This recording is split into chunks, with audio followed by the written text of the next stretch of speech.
জাতীয় থেকে আন্তর্জাতিক প্রান্তিক জনপদ থেকে নগর চারপাশে ঠিক কী ঘটছে এই মুহূর্তে তা নিয়ে আমাদের আয়োজন এখন চারদিক। আর আপনাদের সাথে আছি আমি সিউল আহমেদ। বিগত সরকারের সময় যারা গুমের সাথে জড়িত ছিল তাদের অবিলম্বে বিচারের আওতায় আনার দাবি জানিয়েছে ভুক্তভোগী পরিবারের স্বজনদের সংগঠন মায়ের ডাকের। আন্তর্জাতিক গুম বিরোধী দিবস উপলক্ষে সকালে কেন্দ্রীয় শহীদ মিনারে আয়োজিত মানববন্ধনে এ দাবি তুলে ধরা হয়।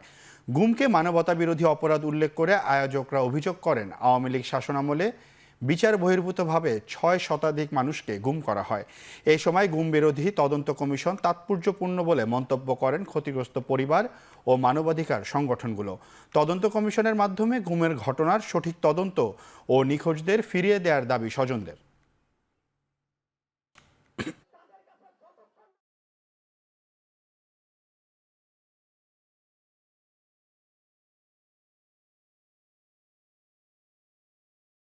মায়ের ডাককে অনুরোধ করব, প্রতিটা ভিন্ন ভিন্ন বিষয় নিয়ে প্রয়োজন বোধে আমরা গণশুনানির আয়োজন করে শুরু থেকে শেষ পর্যন্ত যারা গুম, অপহরণ, খুন, রাষ্ট্রীয় সন্ত্রাসের জন্য দায়ী তাদের সবাইকে আমরা আইনের আওতায় সবাইকে দাঁড় করাতে চাই।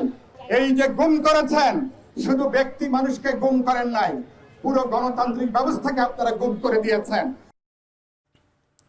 বগুড়ায় হত্যা চেষ্টার অভিযোগে বসুন্ধরা গ্রুপের চেয়ারম্যান আহমেদ আকবর সোবহান ও এমডি সায়েম সোবহান আনভির সহ ৪৬ জনের নামে মামলা করা হয়েছে। এছাড়া অজ্ঞাতনামা আরও ১৫০ জনকে আসামি করা হয়েছে।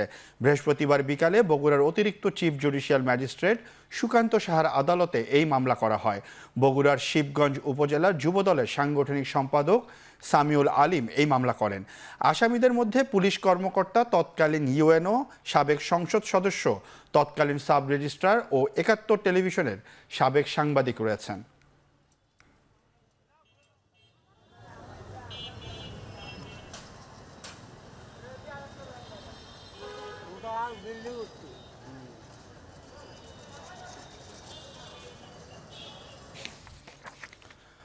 বন্যা পরিস্থিতির উন্নত হচ্ছে বিভিন্ন জেলায়, তবে কিছু জায়গায় অবস্থা এখনও অপরিবর্তিত। এরই মধ্যে দেখা দিয়েছে পানিবাহিত রোগ সংকট রয়েছে, খাবার ও চিকিৎসা সামগ্রীর। ধীরে ধীরে উন্নতি হচ্ছে কুমিল্লার বন্যা পরিস্থিতির, তবে এখনও পানিবন্দী ৩ উপজেলার বাসিন্দা। বাড়ছে পানিবাহিত রোগ, আশ্রয় কেন্দ্রে রয়েছে এখনও প্রায় ৭৬,০০০ মানুষ। নোয়াখালীতে নতুন করে আর পানি বাড়েনি। বৃষ্টি বন্ধ হলেও পানি নামতে না পারায় মানুষের দুর্ভোগ কমছে না।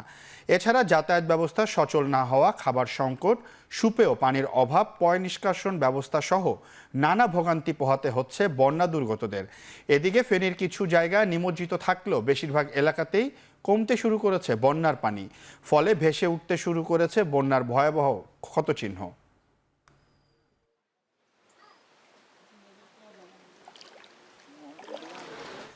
টানা বৃষ্টি, উজানের পানির চাপে নিম্নাঞ্চল প্লাবিত হওয়ায় ভোলায় বেড়েছে নিউমোনিয়া আক্রান্তের সংখ্যা। সবচেয়ে বেশি আক্রান্ত হচ্ছে শিশুরা। ভোলা সদর জেলা হাসপাতালে এসে বিপাকে পড়ছেন রোগী ও স্বজনরা। শয্যা সংকটের কারণে বাধ্য হয়ে মেঝেতেই চিকিৎসা নিচ্ছেন অনেকে। রয়েছে চিকিৎসক ও নার্স সংকট। সদর হাসপাতালে গত ১ মাস ধরে প্রতিদিন গড়ে ২ শতাধিক রোগী ভর্তি হচ্ছে। এর মধ্যে শিশুদের সংখ্যা বেশি, ফলে ওয়ার্ডে দেখা দিয়েছে শয্যা সংকট। কোনো কোনো ওয়ার্ডে এক বেডে রাখা হয়েছে একাধিক রোগীকে, তবুও কমছে না চাপ। গত ১৫ দিনে ভোলা সদর হাসপাতালে ঠান্ডাজনিত রোগে আক্রান্ত হয়ে ২ শিশুর মৃত্যু হয়েছে। চলতি বর্ষা মৌসুমে শিশুদের বাড়তি যত্ন নেয়ার পরামর্শ দিচ্ছেন চিকিৎসকরা। আমার ডাক্তার নাই, আমি একমাত্র ডাক্তার। এখন বুঝেন তো কি অবস্থা, সিস্টারও সেরকম কম। এখন পরিত্রাণের উপায় হলো গার্জিয়ান একটু সচেতন হবে। বৃষ্টি বাদলার জন্য রোগীরা সময় মতো আসতে পারে না, ফলে যার সাধারণ নিউমোনিয়া ছিল তার মারাত্মক নিউমোনিয়া হয়ে গেছে। বন্যা দুর্গতদের জন্য গঠিত বিএনপি ত্রাণ তহবিলে ১০ কোটি টাকা জমা হয়েছে বলে জানিয়েছেন দলটির ত্রাণ কমিটির আহ্বায়ক ডাক্তার AZM জাহিদ হোসেন। শুক্রবার সকালে নয়াপল্টনে দলটির কেন্দ্রীয় কার্যালয়ে ত্রাণ কার্যক্রম নিয়ে সংবাদ সম্মেলনে একথা জানান তিনি। আরও জানান, ত্রাণ কার্যক্রমে অংশ নিতে দলের সকল অঙ্গ সংগঠন ও সহযোগী সংগঠনের সকল নেতাকর্মীদের সুনির্দিষ্ট নির্দেশনা দেওয়া হয়েছে। দলের ভারপ্রাপ্ত চেয়ারম্যান তারেক রহমানের নেতৃত্বে বিএনপি বানভাসীদের পাশে দাঁড়িয়েছে বলেও জানান তিনি। দেশের সব শ্রেণী পেশার মানুষকে ত্রাণ কার্যক্রমে অংশ নেওয়ার আহ্বান জানিয়ে তিনি বলেন, বন্যা কবলিত মানুষদের পুনর্বাসনের কাজ করার পাশাপাশি বিএনপির ত্রাণ কার্যক্রম অব্যাহত থাকবে।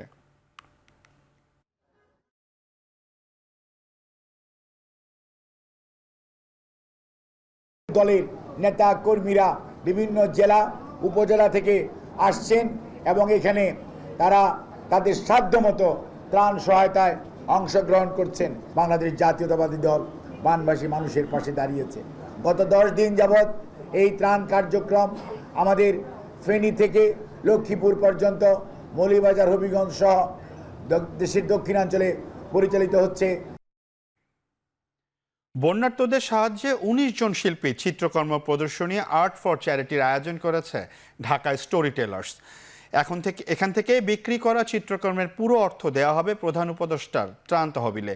গুলশানে বিচারপতি শাহাবুদ্দিন পার্কে সকাল 11টা থেকে শুরু হয় দিনব্যাপী এই চিত্র প্রদর্শনীর। অংশ নেন দেশের নামকরা ১৯ চিত্রশিল্পী। তাদের আঁকা চিত্রকর্ম প্রদর্শনী ও বিক্রির অর্থ বানভাসীদের পুনর্বাসনের কাজে ব্যয় করা হবে বলে জানান আয়োজকেরা। শিল্পীরা জানান, দেশের 11টি জেলায় ভয়াবহ বন্যায় নিঃস্ব হয়েছেন প্রায় 50 লাখ মানুষ। তাদের সহায়তার জন্যই এ আয়োজন।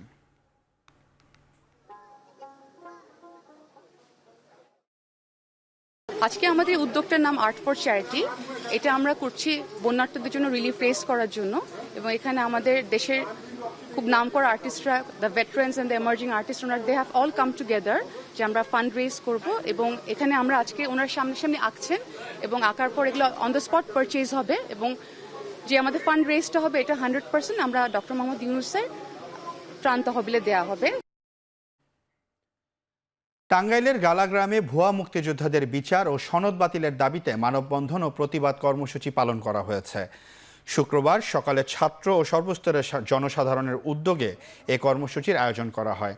এতে বক্তব্য রাখেন কর্মসূচির প্রধান সমন্বয়ক তারেক হাসান, গালাবাজার সমিতির সভাপতি শামসুল হক, সমাজসেবক আনিসুর রহমান উত্তম, মোহাম্মদ আলী জিন্না প্রমুখ। বক্তারা বলেন, বিগত সরকারের আমলে গালাগ্রামে অন্তত 18 জন মুক্তিযোদ্ধা সনদ পেয়েছেন। তদন্ত সাপেক্ষে দেশের সকল ভুয়া মুক্তিযোদ্ধাদের সনদ বাতিল সহ তাদের আইনের আওতায় দাবি জানান তারা।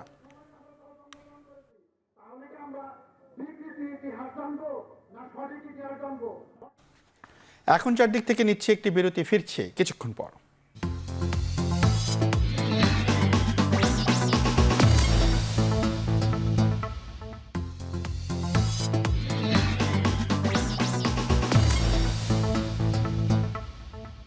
বিরতির পর ফিরে এলাম, আপনারা দেখছেন এখন চারদিক।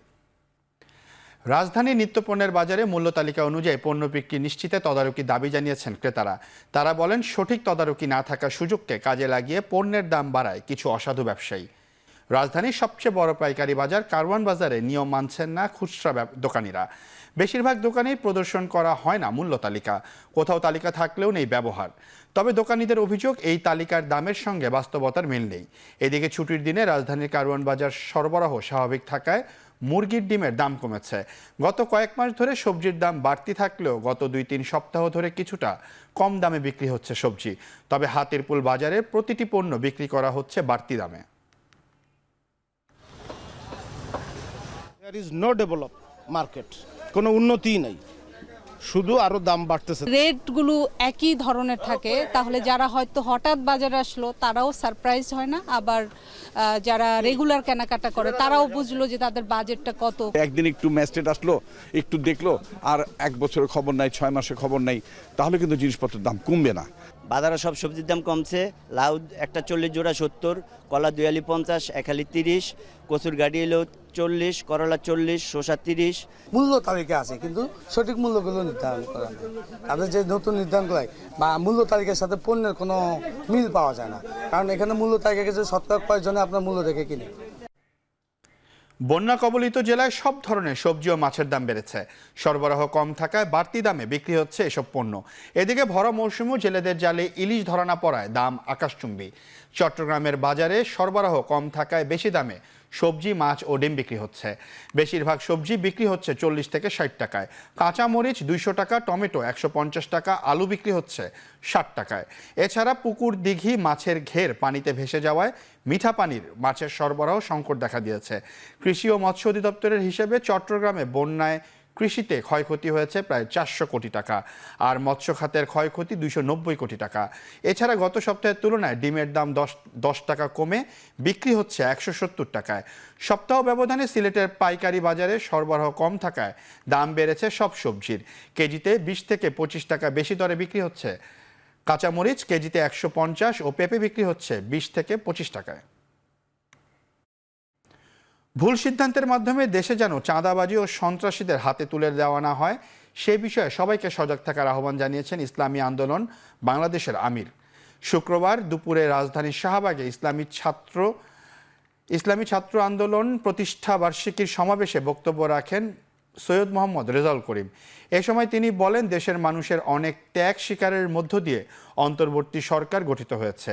সে বিষয়টি নতুন সরকার যেন ভুলে না যায়। সব ধরনের ষড়যন্ত্র মোকাবেলায় সবাইকে ঐক্যবদ্ধ হওয়ার আহ্বান জানান ইসলামী আন্দোলন বাংলাদেশের আমির। সমাবেশে ভারতীয় পানি আগ্রাসনের প্রতিবাদ ও স্বৈরাচার বিরোধী আন্দোলনে গণহত্যার বিচারের দাবি জানানো হয়।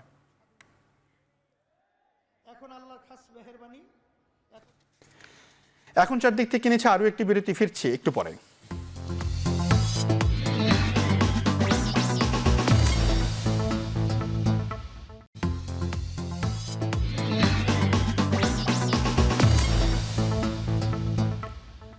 বিরতির পর ফিরে এলাম, আপনারা দেখছেন এখন চারদিক।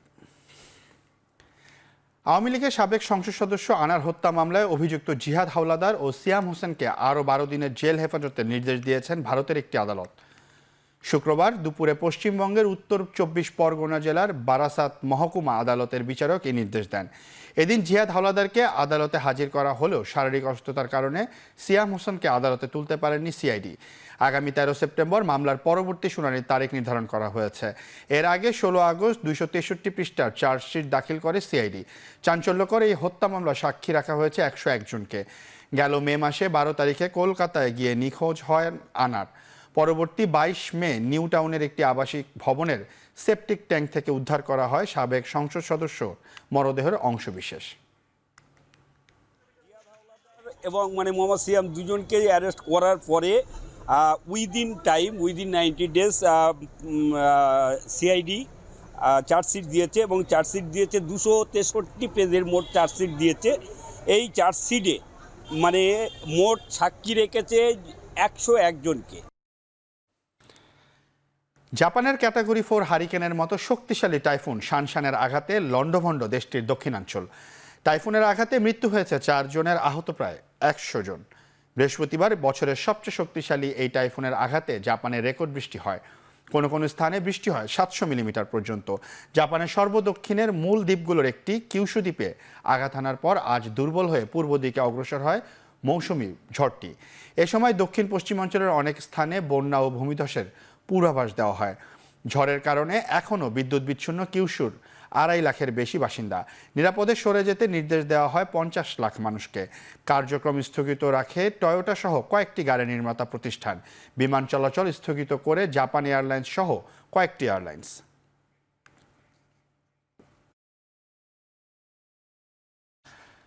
আরব সাগরে গভীর নিম্নাঞ্চল সৃষ্টি হয়েছে। শুক্রবার এটি ঘূর্ণিঝড়ে রূপ নেবে বলে পূর্বাভাস দিয়েছে ভারতের কেন্দ্রীয় আবহাওয়া অধিদপ্তর। নিম্নচাপটি ঘূর্ণিঝড়ে রূপ নেওয়ার পর ভারতের পশ্চিমাঞ্চলীয় গুজরাট আর পাকিস্তানের দক্ষিণ পূর্বাঞ্চলীয় সিন্ধ প্রদেশে আঘাত হানবে। এই বিষয়ে সতর্ক করেছে দুই দেশের আবহাওয়া অধিদপ্তর।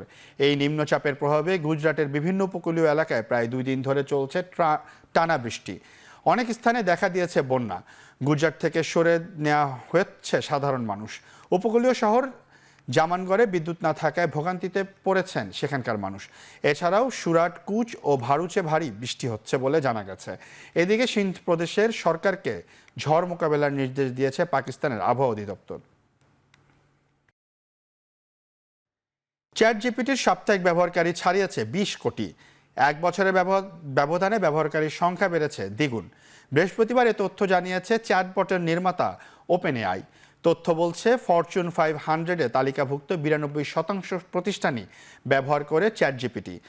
গেল জুলাইয়ে চ্যাট জিপিটি 4 উন্মুক্তের পর দ্বিগুণ ব্যবহার বেড়েছে অ্যাপ্লিকেশন, প্রোগ্রাম, ইন্টারফেস বা এপিআই এর। আন্তর্জাতিক গণমাধ্যমের তথ্য মতে ওপেন এআই এর শিগগিরই বিনিয়োগ করতে পারে অ্যাপেল ও এনভিডিয়া। এতে প্রতিষ্ঠানটির বাজার মূল্য ছাড়িয়ে যেতে পারে $10,000 কোটি। 2022 সালে 30 নভেম্বর উন্মুক্তের পর কৃত্রিম বুদ্ধিমত্তার দুনিয়ায় আমূল পরিবর্তন আনে চ্যাটজিপিটি।